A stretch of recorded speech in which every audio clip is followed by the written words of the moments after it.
Olá, sejam bem-vindos a mais um podcast das Gerações. Eu sou o Daniel e estamos aqui hoje para conversar sobre um assunto importantíssimo que é o chamado missionário dos pais na vida dos seus filhos e dentro da sua casa. E para isso, hoje nós temos dois convidados muito especiais, um casal lindo, maravilhoso, que toda a igreja admira e ama, Lucas e Roberta. Lucas, quem é você? Se apresente aí. Eu sou o Lucas, casado com a Roberta há 19 anos. Eu sou a Roberta, casada com o Lucas. Nós somos pais do Davi, de 14 anos, e o Pedro, de 7 anos. Gente, é um prazer receber vocês pela primeira vez, né, aqui no nosso podcast. E estamos também estreando pela primeira vez aqui os nossos novos pedestais de microfones articulados, né? Cortesia da gente mesmo, né? Então, gente, começando aqui, já entrando no nosso tema, uma pequena abertura aqui. A gente entende que o nosso primeiro ministério é a família, né? A gente sabe que o pensamento em geral dentro das igrejas é que a família é algo muito importante, algo que foi instituído por Deus, que é um núcleo fundamental da sociedade, da vida dos cristãos. Mas, apesar disso, nem sempre é fácil lidar com as relações familiares e nem sempre é fácil influenciar os seus filhos da forma correta, né? E diante disso a gente entende que os pais têm sim um chamado celestial, um chamado missionário na vida dos seus filhos. Então a primeira pergunta que eu faço é: vocês são os pais de quantos filhos? 2. São pais de 2 filhos. O que é que mudou na sua percepção como cristãos depois que vocês se tornaram pais? Que desafios vocês enfrentaram? Possível mudança de visão que vocês tiveram? Como é que vocês se prepararam? Pois é, muda tudo, né? Não muda um pouco, nem muda mais ou menos, né? Muda tudo mesmo. Até porque antes eu cuidava de mim, né? Ou cuidava de outro, né? Quando eu tenho um filho, eu cuido de alguém que faz parte de mim, né? De alguém que veio de mim, de alguém que Deus me deu a graça e o milagre de gerar, né?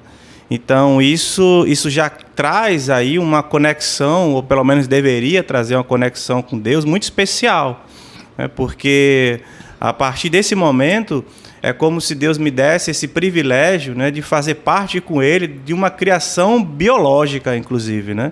Então eu acabo tendo da parte de Deus esse privilégio de poder gerar uma outra vida, e através dessa vida eu passo a olhar o mundo sob essa ótica, né? Então eu não sou apenas Lucas, né? E a partir disso também eu consigo compreender um amor diferente, né? Um olhar diferente, um sentimento diferente, um valor diferente. Tem muita coisa que a gente só consegue de fato compreender numa amplitude, né, maior quando de fato somos pais. Quando pegamos aquele filho ali no braço pela primeira vez, né, e aquilo traz para nós um impacto e abre os olhos para muita coisa na vida, né? Então isso já é uma mudança extraordinária que se percebe na hora, no ato, né, quando se percebe ali ainda na gestação, às vezes até na notícia. Né? Na notícia, estamos grávidos, aquilo parece que já abre um universo na mente e no coração, assim, que só quem já passou por isso sabe explicar. Em relação a isso, tem uma experiência que aconteceu comigo, com meu primeiro filho, e muito pequenininho, ainda nos primeiros dias, eu senti no coração um amor incondicional por aquele serzinho, por aquele bebê, e eu não conseguia explicar aquilo. E naquele momento eu entendi o amor de Deus por mim, porque eu pensava assim: se eu sou humana, falha, pecadora, consigo amar esse ser dessa forma que eu não consigo nem explicar, imagino o quanto Deus me ama, né? Então a minha relação com Deus, a minha forma de ver mudou com o nascimento do meu filho, né? Porque eu consegui compreender um pouco mais do amor de Deus por mim. Uma coisa que a gente costuma falar na igreja, né, que o amor de Deus é tratado como pai na Bíblia, né? E isso é espelhado na nossa família quando a gente tem um amor de um pai e de uma mãe de forma estruturada, né? De forma realmente verdadeira e profunda. A gente mais facilmente consegue entender o papel de pai de Deus, né? E ao mesmo tempo, pessoas que tiveram uma família quebrada, às vezes têm a maior dificuldade de ver Deus como pai, porque para ele o pai não é uma coisa boa, não é uma coisa feliz, né? É uma coisa difícil de lidar. E aí a Bíblia ressignifica isso, né? Então, que lindo você saber, assim, que Deus colocou no mundo um amor tão puro e tão pleno como de um pai e de uma mãe pelo seu filho, né? Algo inexplicável. É assim. E quando você fala essa questão assim da importância da família, a gente tem sempre que lembrar, né, que todo mundo vem de um contexto, todo mundo vem de uma família, seja ela da forma que for, né? Tem a configuração que for, mas nós viemos de alguém, né? E temos um contexto com esse alguém, né, ou com esses alguém, né, que vai ali nos formando desde a nossa infância, adolescência, juventude, até a intenção de se formar uma família, né? E é aí que entra o grande desafio, porque eu estou agora querendo me juntar com alguém e consequentemente, eu vou formar uma família, quer queira eu ou não, né? Porque às vezes é um sentimento que está envolvido ali. Às vezes são outras intenções que estão envolvidas quando dois casais se juntam, né? Nem sempre é com a intenção de formar uma família de uma forma consciente, né? Mas vai ser formada, né? E justamente essa formação precisa ter aí um certo cuidado, né, da pessoa que está querendo viver isso e daqueles que acompanham esse casal. E aí o papel da igreja é importante, né, porque é justamente essa questão do como lidar com esse desafio, né?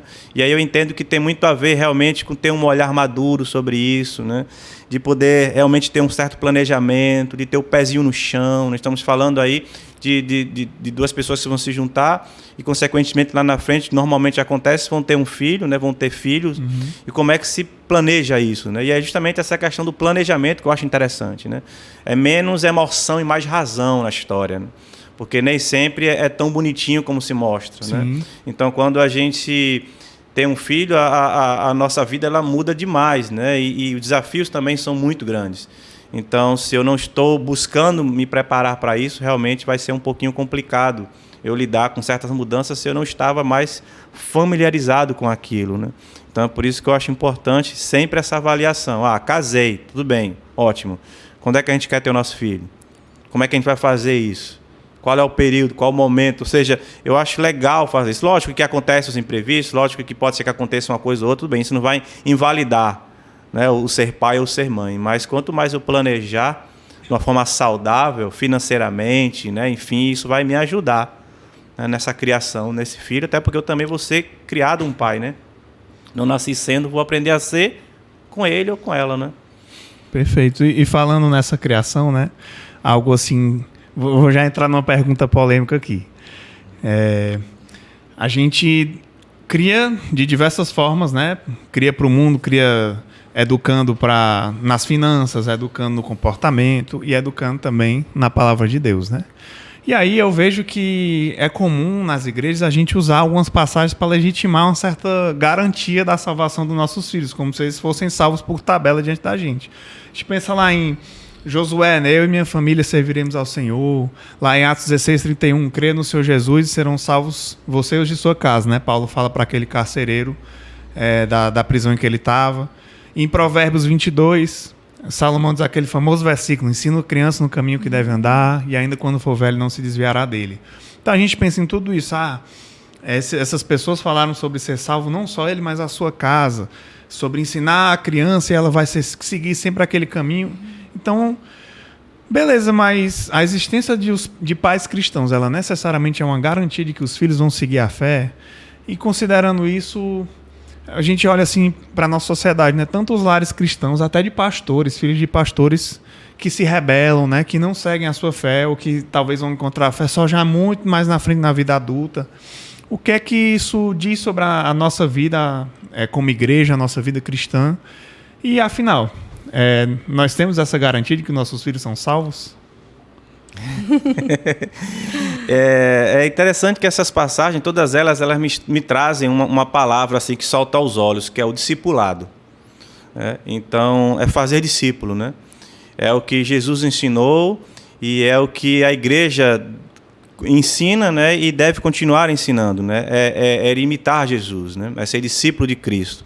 Então, acredito que essas passagens, elas são inspirações, né? Elas são escolhas, elas têm um contexto, porque quando eu vou lá para Josué, eu tenho que entender quem era Josué, né? Esse grande homem de Deus, Josué, né? Então, não posso pegar um versículo e aplicá-lo à minha vida se eu não quero viver aquilo ali. Né? Não é uma declaração mágica que vai me fazer alguma coisa, né? Mas aquilo me inspira, aquilo me fortalece, até porque nós entendemos que não existe salvação por tabela, né? Isso não existe, né?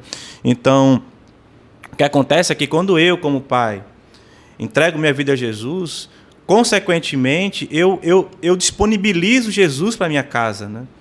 E esse Jesus que é disponibilizado para minha casa, ele se torna mais acessível para os meus filhos. E os meus filhos, através do meu comportamento, da minha fé, vão ver Jesus, que eles não veem, assim como eu não vejo, né? Mas eles têm a opção, né, daquele período que caminham comigo, perceber em minhas atitudes o Cristo que a igreja prega, que eu prego, que eles escutam. Né? Então, eu acho isso que é interessante, até porque quando vai lá para Provérbios, ele fala a questão do ensino, que para mim é a palavra-chave aí, né? Essa questão do ensino, e vem de uma palavra hebraica bem difícil de falar, que fosse shnak, com K no final, ela é muito forte para falar de consagração, de formação. Né? Então, não é simplesmente dizer alguma coisa, mas é eu consagrar aquele filho, é eu formar aquela criança. Né? Então, isso com certeza me dará, né, um respaldo maior e dará para esse meu filho um respaldo maior de fé também. Não é? Então, isso é a caminhada. Né? Isso é a caminhada que vai nos fortalecendo e vai nos ensinando a viver com Jesus dessa forma. Né? Isso, e na criação dos meninos, a gente sempre teve a compreensão que desde bebezinho eram pecadores, né? E como pecadores precisam de Jesus, né? Então, quando a gente está ali na fase de começar a andar, não pega na tomada, não toca aí, a criança vai e toca. Não joga o brinquedo no chão, ele vai e joga para lhe desafiar, né? Para ver qual vai ser a sua reação. Então, desde muito pequeno, a gente já vai vendo nessa relação que é um serzinho ali pecador que precisa de Jesus, né? Tanto quanto eu. Então, toda a nossa criação foi nessa questão mesmo do ensino e da formação, sabendo que um dia eles iriam escolher, né? Escolher Jesus. E eu acho interessante essa questão aí da capacitação, porque eu preciso entender que eu preciso me preparar para ser um pai melhor. Eu não nasci pronto. Dificilmente tem um local que eu fui aprender a ser pai, né? Às vezes, quando a gente está com a esposa está grávida, a gente vai para alguns locais, como é que chama quando a esposa está grávida para aprender? Curso de grávidas. Você vai para aprender como mexer no bebê, como dar banho, como fazer um monte de coisa e tal, né? Mas, e aí depois? Né? Então, é justamente nesse sentido que entra, obviamente, a minha caminhada com Deus, que vai criar essa sensibilidade, esse alinhamento, mas existem inúmeros materiais que me ajudam a fazer isso. Inclusive, eu trouxe 2 livros aqui que eu posso indicar, né, que são livros muito importantes para quem está aí se sentindo chamado por Deus, né, para essa missão graciosa de ser pai. Né? Um é um clássico, que é o Pastoreando o Coração da Criança, não sei se está dando para pegar aqui. Né? Então, é um livro, um clássico, né, do Tedd Tripp. Então, muita gente já conhece esse livro e tem como referência, porque o tema já é muito lindo, né? Que é o pastorear o coração. Então, não é só disciplinar, não é só dizer o que fazer, o que não fazer, não é só corrigir por corrigir, né? É ir lá na fonte. Né? Por que ele está fazendo isso? Por que ela reage assim? Né? Por que ele se comporta dessa forma? Então, eu vou entender o coração do meu filho e isso é importante eu refletir sobre isso. E o outro, que para mim é um dos livros mais impactantes e fortes que eu já li na minha vida sobre filhos, né? Principalmente aí na fase da pré-adolescência, é esse aqui, Sociedade dos Filhos Órfãos. Quando pais e mães abandonam suas responsabilidades, do Sérgio Sinai. Esse livro ele é fantástico, porque ele traz uma leitura muito visceral sobre o que acontece quando nós abandonamos nossos filhos. E o abandono não significa que eu estou jogando ele na rua, não. Ele está em casa. Está do meu lado. Ele tem tudo que ele precisa, tem tudo que ele precisa. Computador, tablet, celular, tem um quarto bacana, tem tudo, mas ele está abandonado. E o que é que acontece com essa criança, com esse adolescente, quando eu faço isso com ele, né? Então, são 2 livros aí que eu queria indicar para quem quiser se aprofundar um pouco a respeito do assunto. Incrível esse tema aí do livro, porque uma coisa que a gente vê muitas vezes, até nas igrejas, né? É justamente isso, que a pessoa ela vive aquela fé, né, pública, mas em casa, na verdade, assim, até, obviamente, eu costumo dizer que quem mais nos ama é quem mais nos magoa, né? Porque eu entendo que é dentro de casa, onde tem a nossa maior intimidade, onde a gente está o dia todinho, é muito fácil a gente vir domingo para a igreja e não fazer nada demais. Mas todos os dias convivendo com as mesmas pessoas é quando a gente mostra as nossas frustrações, as nossas dores, os nossos pecados, né? Então eu conheço mais profundamente meus pais, minha irmã, minha esposa, do que praticamente qualquer outra pessoa, né? E eu vou ver eles nos seus piores momentos mais do que qualquer outra pessoa que vê eles quando eles estão nos seus bons momentos aqui em público, né? Então é natural também que muitas vezes se a pessoa não toma cuidado, pode ocorrer tanto de ela agir de forma hipócrita, né? Agindo de uma forma em casa que não condiz com aquilo que ela professa. Sim. E isso afasta os seus filhos do evangelho, mesmo ela pregando coisas lindas, né, por aí. Isso. E aí, quando a gente faz essa avaliação a respeito da igreja, né, de como eu, crente em Jesus, exerço a influência sobre o meu filho e levo ele a Cristo, né, eu tenho que entender que essas questões que essa pergunta que você fez é quando os filhos se rebelam, filhos de crentes, filhos de pastores, inclusive, né, a gente tem sempre que lembrar que eu não deixei de ser um ser humano quando eu me tornei crente, né? Que eu tenho um histórico de vida, um contexto. E para mim, tem coisas que vão ser mais difíceis do que para você, né? Então a gente vai ter que lidar com essas diferenças e com essa carência e com essa dificuldade, além do pecado, que é a questão da hipocrisia, né? De muitas vezes querer que meu filho seja uma coisa que eu não sou, de querer que minha filha seja uma coisa que eu não sou, de exigir deles algo que ele não vê em mim. Então isso vai fazer um efeito contrário. Eu vou criar 2 filhos que não vão querer ir para a igreja, que vão ter uma ojeriza pela igreja, porque ele vê dentro de casa um pai e uma mãe que não são aquilo que eles falam, né? Inclusive tem uma canção, a gente estava até falando sobre ela, não foi? Eu vou arriscar pagar um mico aqui, porque é um forrozinho que eu nunca tinha escutado na minha vida, mas um dia fazendo uma viagem missionária, um colega meu, sanfoneiro, tocou para mim um dia, né? E essa canção nunca mais saiu da minha mente. Toda vez que eu falo sobre esse assunto, né, eu lembro dessa canção que se chama Crente na Igreja, né? Do cantor chamado Cícero Nogueira. Vou cantar só 2 partes, então, por favor, tenha misericórdia, porque é só o conteúdo que importa, não a minha tonalidade, tá? Então diz assim: mamãe, vamos mudar para a igreja, porque aqui na igreja é bom demais, aqui papai não bate na senhora, mamãe, aqui na igreja temos paz. Papai, aqui na igreja é um cordeirinho, em casa é um lobo devorador. Mamãe, vamos morar aqui na igreja, porque aqui papai respeita o pastor. Aqui ele é bonzinho, aqui nós temos paz. Aqui papai não xinga, é crente até demais. Papai dá aleluia, glória a Deus em alta voz. Mamãe, vamos morar aqui na igreja, tenha pena de nós. Nossa. Então veja, né? Seria cômico se não fosse real, né? Então, isso até arrepiado com essa música aí, quando fala do lobo devorador. Muito. Mas é verdade. Então, como não querer que uma criança dessa tenha um problema com isso, né? Então, realmente fica aí uma reflexão para nós, né? Para mim, para que a gente possa viver e ser, né? Antes de querer que eles sejam e aprendam, né? Agora, uma pergunta ainda mais polêmica. Dentro disso aí, beleza, às vezes a gente age com hipocrisia. Outra coisa também que eu percebo, às vezes, né? A gente tá tão preso no ministério que serve fora e esquece de servir dentro, né? Esquece que a família é o primeiro ministério. Então isso faz com que os filhos possam criar uma reação negativa, uma rebeldia. Mas e se não for o caso? Vamos supor que a gente faz tudo dentro do possível, direitinho, né? Perfeito nunca vai ser, mas você ensina bem, você educa bem, você fala de Jesus, você vive Jesus, você respira igreja, e ainda assim o filho não se converteu. E aí? A culpa é dos pais? Não.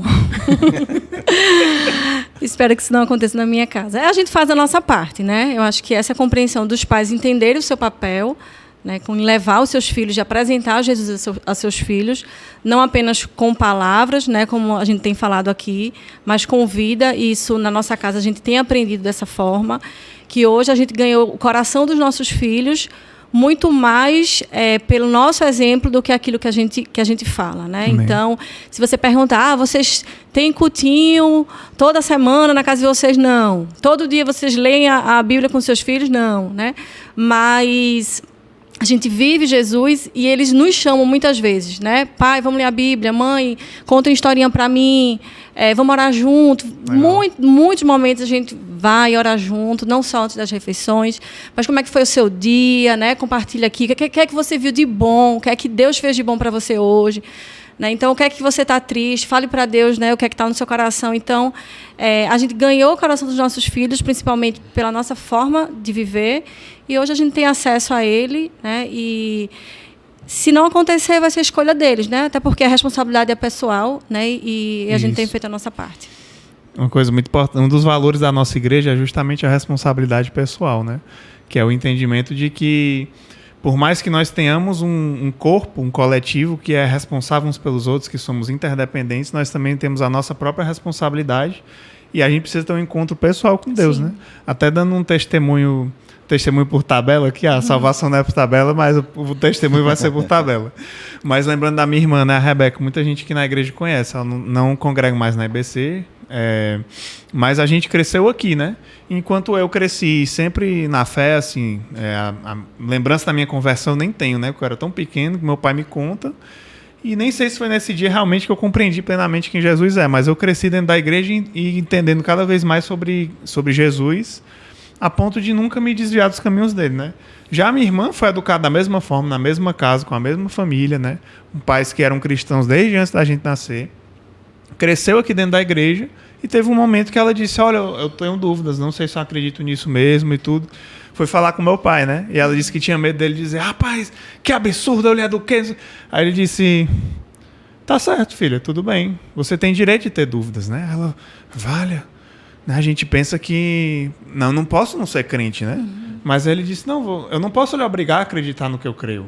Você precisa conhecer Jesus pessoalmente, né?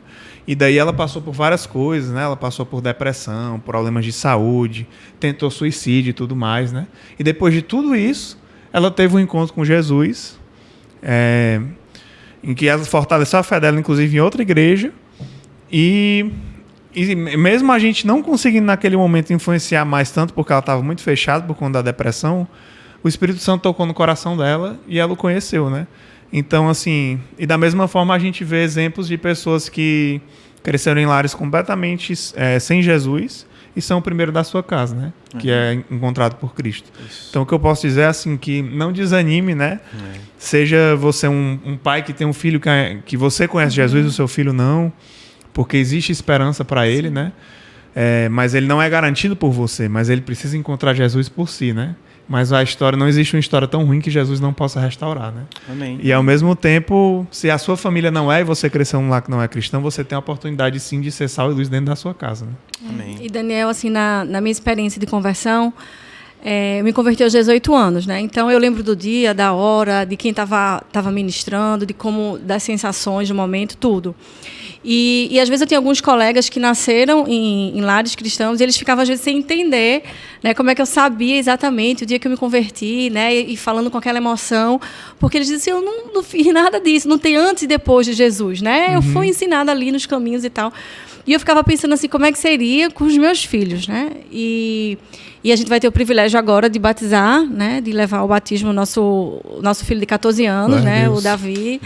Glória a Deus. E eu ficava assim, qual vai ser o momento dele, né? Será que ele vai ter essa experiência e não queria que isso fosse algo pressão ou que tá na hora e depois lá na frente ele não era bem aquilo que eu achava que era. E a gente conversando sobre o batismo com ele e ele falou que queria se batizar. Eu perguntei se ele entendia o que ele estava fazendo, quem era Jesus para ele. Eu falei, filho, mas teve algum dia assim que tu sentiu no teu coração que você tomou essa decisão? E meio sem esperar muita coisa daquela resposta. Aí ele falou, sim, mãe, eu lembro exatamente o dia que no Geração Futuro foi feita essa pergunta e ali no meu coração eu aceitei Jesus. Sério, que legal! Porque ali teve um marco, né? E assim, ele sentiu que queria realmente seguir Jesus e entendia aquilo, né? Então, para mim foi muito especial isso, em saber que ele está entendendo, né? Já aproveitando teu testemunho, queria entrar aqui já numa nova pergunta, né? Que é justamente como é que é essa relação de vocês com os filhos. Tanto assim, do relacionamento de maneira geral, se quiserem comentar alguma coisa, e especificamente aquilo que o Lucas falou, que é o discipulado, né? Como é que vocês inserem o ministério dentro de casa?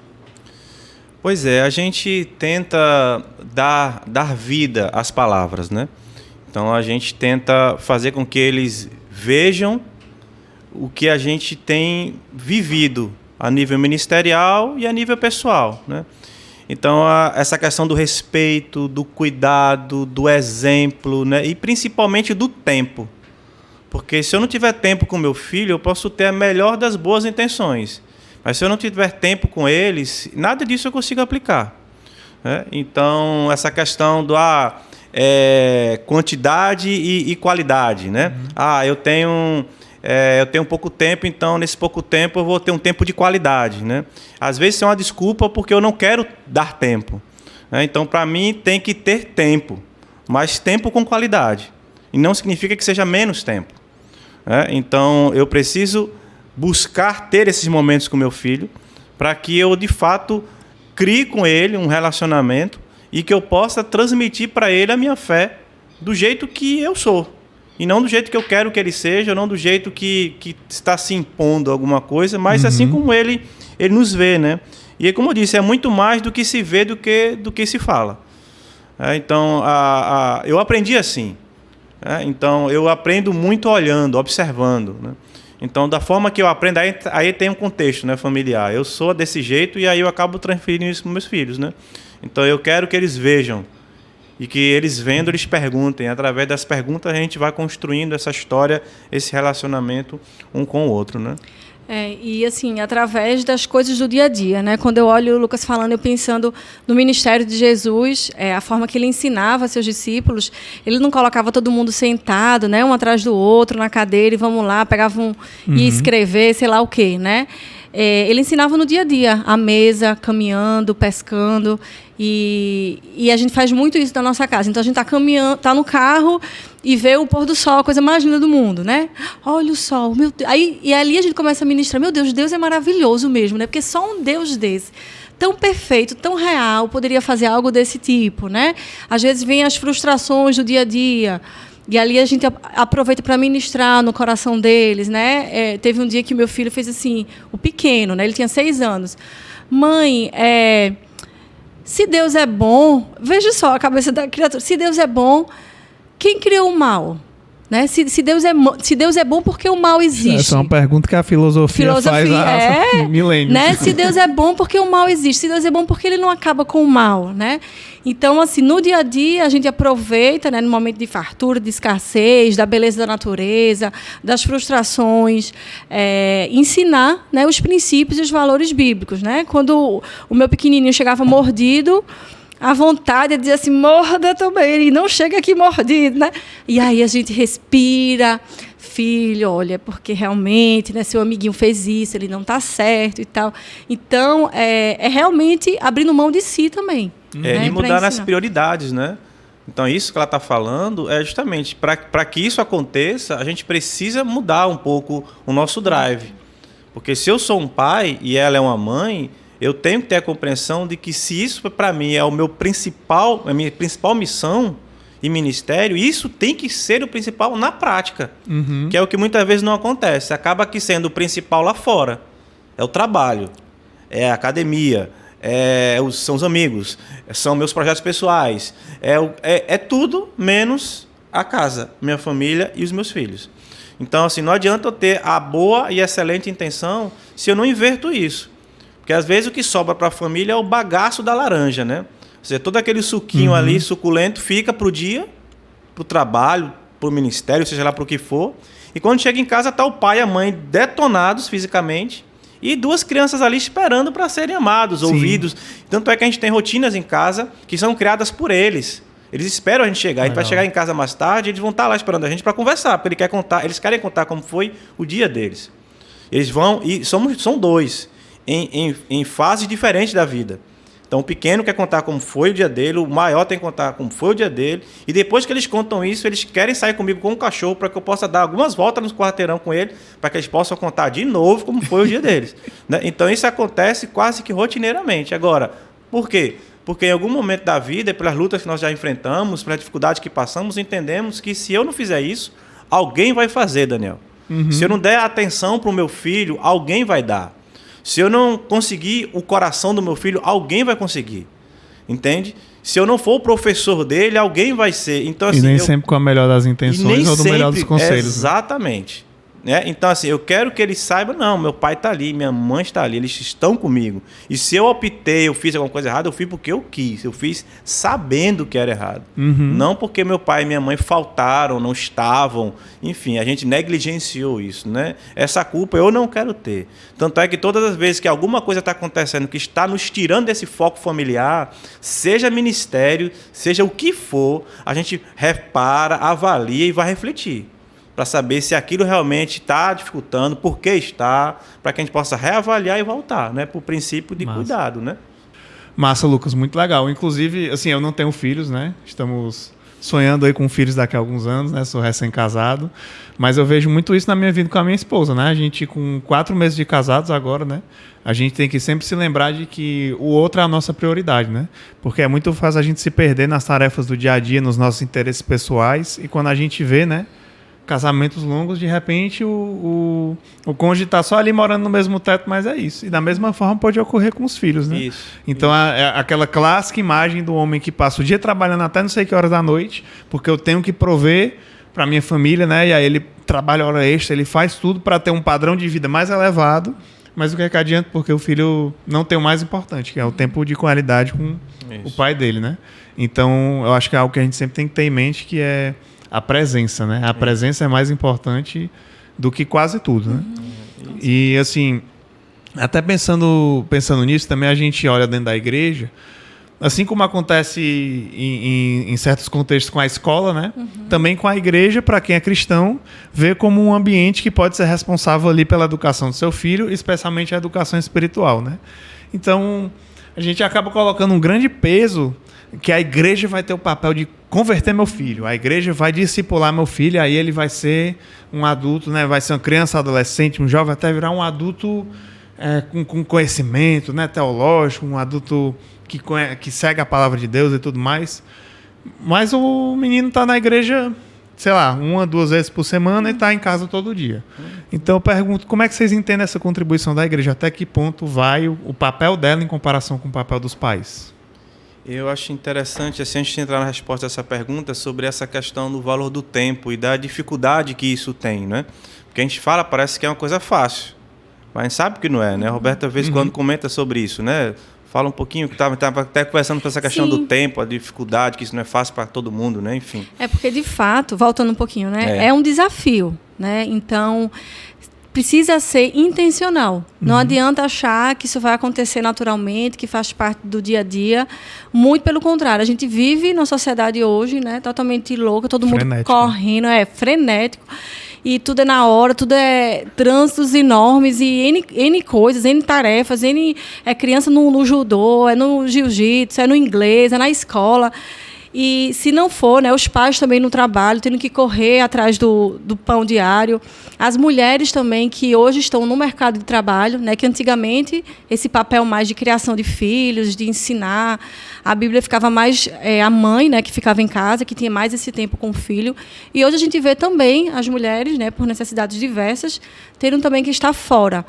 E não é fácil, né? Às vezes a gente fala assim, nós no nosso casamento, né, 19 anos que estamos casados, nós fizemos vários ajustes, né? Nós fomos aprendendo à medida que as situações iam acontecendo, à medida que a gente ia estudando, que a gente também ia crescendo, amadurecendo a nossa fé, e a gente foi entendendo que esse limite teria que ser dado por nós, né? Então, já trocamos de emprego, já abrimos mão de emprego, né? Gostaríamos de muitas coisas e sabemos que não temos pelas nossas escolhas mesmo que nós fizemos, né? Então, essa questão do tempo, do investimento com o filho é algo que é difícil, mas que é altamente necessário, né, para que essa segunda parte, né, do ensinar a Bíblia, do falar de Jesus, de levar a Cristo, seja mais fácil, né? Aí, entrando na pergunta, que é essa questão da igreja, né? Eu entendo a igreja como realmente essa parceira, né, essa apoiadora nessa missão, essa grande ferramenta, né, como parte do reino de Deus, para poder ajudar a família nessa missão que é dela, né, que é minha, que é da minha esposa, de cuidar daqueles que Deus me deu como responsabilidade para cuidar, né? Só que a igreja ela tem coisas muito legais que eu não vou ter necessariamente, né? Como, por exemplo, um ambiente... Por exemplo, esse podcast aqui. É isso. Exato, um podcast, um ambiente social, uma estrutura, ambientes geracionais, né? Enfim, eu não tenho como trazer uma estrutura do Radical, que é o nosso Ministério para Adolescentes aqui, e levar para minha casa. Né? Então, aqui nós temos estruturas montadas, pensadas em fases da vida, em gerações, e isso facilita, né, a criança e o adolescente a viver a sua fase também em um ambiente cristão, né, recebendo influências sociais cristãs, né, porque eles passam a semana inteira e geralmente não estão sob essa influência, né, e a igreja tem esse papel, ela tem essa estrutura, ela tem esse apoio de poder criar esse ambiente que facilita essa comunicação, né, com a família e, consequentemente, com a educação cristã dos pais com seus filhos. Então, para mim, essa parceria, esse apoio, né, de viver igreja dentro da igreja, né, e ser igreja dentro de casa. Né? Perfeita essa frase, adorei. Quer falar alguma coisa, Alberto, sobre isso? E assim, é um investimento, né? Por exemplo, o nosso mais velho, 14 anos, né? Já está em adolescente, está com os amiguinhos da escola e faz trabalho junto, tá ali o tempo todo junto. E a gente sabe que muitas vezes os valores são diferentes, a influência é diferente, como a gente já falou, não tem neutralidade, né? A gente está sempre influenciando ou sendo influenciado. E ele tem muitos momentos com esses amigos, né? Então, nós fazemos questão, quando tem GR, né? O grupo de relacionamento, quando tem a festinha do amigo da igreja, né? De trazer. Às vezes a gente vai para um canto, depois volta para casa, depois 4 horas depois vai, não, mãe, não vem agora não. Aí a gente espera mais em casa, sábado, 10 horas da noite, a gente estava só esperando ele dizer, mãe, pode vir buscar, que estava numa festinha aqui do amigo do GR dele. Então, há um investimento também da nossa parte, né, e propiciar isso para ele. Ai, meu Deus, eu acho que minha grande sina, quando eu for pai, vai ser ter que ficar levando meu filho para os cantos de carro. Meu Deus. A gente começou há pouco tempo isso aí. O pouco tempo que eu passei dando carona para minha irmã, já tinha dia que eu não aguento mais. Essa menina só vive na igreja, mas aí eu digo, graças a Deus que é na igreja, né? É verdade. Mas, assim, realmente eu entendo também isso. A igreja é uma grande parceira, né? Que tem ferramentas e estruturas que a gente jamais poderia ter, né? O CR, por exemplo, também é outro, né? Que tem o CR Criança, CR Adolescentes hoje que abriga tanta gente e vários outros ministérios, né? Mas eu penso na minha vida, né? Cresci num lar cristão e cresci nessa igreja aqui. Então tive 2 fontes de cristianismo. E agradeço meus pais que foram os primeiros a me apresentar a Jesus, né? Talvez sem eles eu teria demorado muito mais para entender quem Jesus era. E também porque foram eles os responsáveis por me levar à igreja, né? Então, também até esse contato com a instituição, com o corpo de Cristo, também é facilitado se você tem pais que já o colocam nele de uma forma saudável. Com certeza. Né? Não uma imposição que a pessoa acaba se sentindo rebelde. Com certeza. E, gente, para terminar, eu queria deixar aqui para vocês a oportunidade de oferecer um conselho final. Talvez tenham pais hoje que estejam enfrentando dificuldades em se conectar com seus filhos, em ensinar eles as práticas espirituais, simplesmente ser um exemplo para eles. Que conselho vocês têm para essas pessoas? E aproveitando já, que conselho vocês têm para filhos, né? Já que estamos falando aqui de chamado missionário dos pais, mas temos pessoas de todas as idades assistindo. Então, de repente, alguém que ainda não mas está casado, vai ser pai um dia, ou alguém que está lidando com pais que talvez não estejam exercendo esse chamado missionário. O que vocês podem falar? Aos filhos eu podia dizer para eles que eles orem pelos seus pais, né? Que eles invistam nos seus pais, na questão espiritual e na questão afetiva, né? Que eles tenham mais empatia, que eles possam ter mais misericórdia, né? Dependendo da idade, né? Quando eu encontrei Jesus, quando Jesus, né, chegou ao meu coração, meus pais não eram crentes. Então, a partir dali, eu lidei com uma vida minha que estava mudando, mas meus pais continuavam os mesmos, né? E eu vi que não adiantava eu ficar quebrando o braço com meus pais ali para tentar convencê-los de alguma coisa, porque não tinha como, né? Eles não iam aceitar que um menino daquele tamanho pudesse estar ensinando eles, dizendo que eles estão errados, entendeu? Então tem essa questão difícil, né? Então o que é que eu fiz? Eu fui orar, né? Minha luta foi em oração. E a partir dali, intencional, né? Deus foi me dando estratégias, Deus foi movendo meu coração, Deus foi me levando a conhecer mais meus pais, Deus foi me mostrando o que é que eu poderia fazer para mostrar para meus pais o que eu estava vivendo, e ali ele chegou nos meus pais, né? E essa questão foi importante. Já sobre os pais, né, a minha orientação é que Jesus seja o exemplo maior. Porque Jesus ensina o que a Roberta falou em um determinado momento, né? A estar junto, né? A ensinar no dia a dia, né? A parar, às vezes, de achar que eu não preciso ter aquele tempo, eu preciso disso. Não, se eu conseguir incluir meus filhos na minha vida, e eu, nessa caminhada da vida, eu conseguir ir passando esses valores, né? Isso já estará levando eles para Cristo, né? Então, obviamente que eu preciso ter Cristo primeiro em mim para que eu possa passar. Mas Jesus é a referência para isso, né? De viver esses 3 anos, grande parte deles na rua, tocando em pessoas, indo às pessoas, vivendo a vida dele com as pessoas. E nessa vida, ele iria transmitindo vida, valores, né? Então, é isso que eu deixo de conselho, né? Ele é o principal exemplo. Depois disso, tem vários recursos, né? De livros como esses que eu falei há pouco tempo, né? E de amigos e irmãos em Cristo que você pode também consultar, conversar, olhar, observar, perguntar, caminhar junto, que com certeza vão ensinar, né?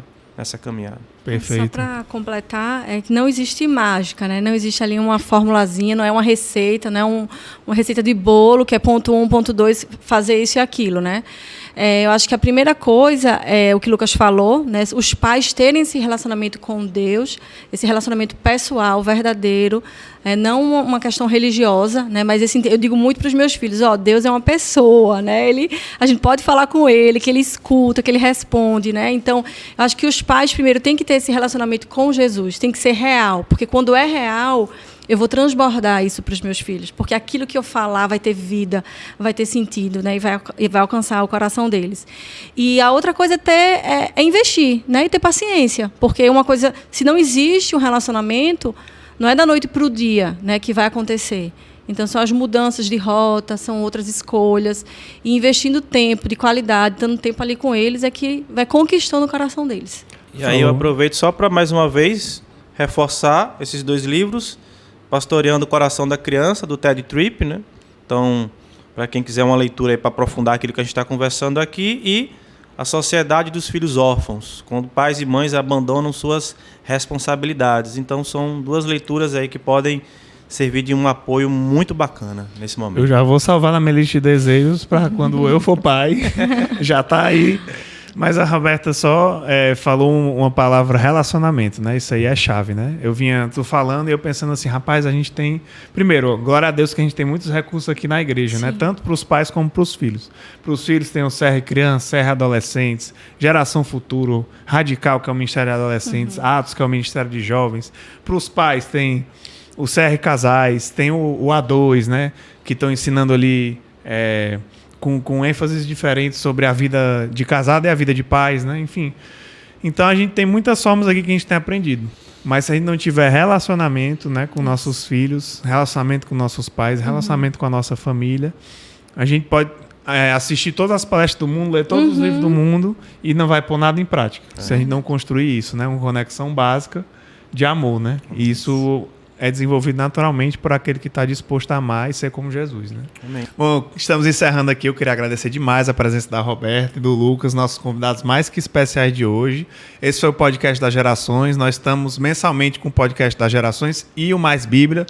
Nossos 2 podcasts muito especiais para você aprender sobre a palavra de Deus e sobre a vida com a família, jovens, adolescentes, enfim, todas as gerações podendo ouvir e aprender mais sobre Deus. Siga a gente nas redes sociais, né? Nós estamos no Spotify, Deezer, Amazon Music, YouTube, tá só crescendo, quase que eu não lembro dessa lista. E para a glória de Deus estamos lá, das mais diferentes formas que você pode acessar e ouvir mais. Então é isso, um grande abraço, que Deus abençoe a sua vida.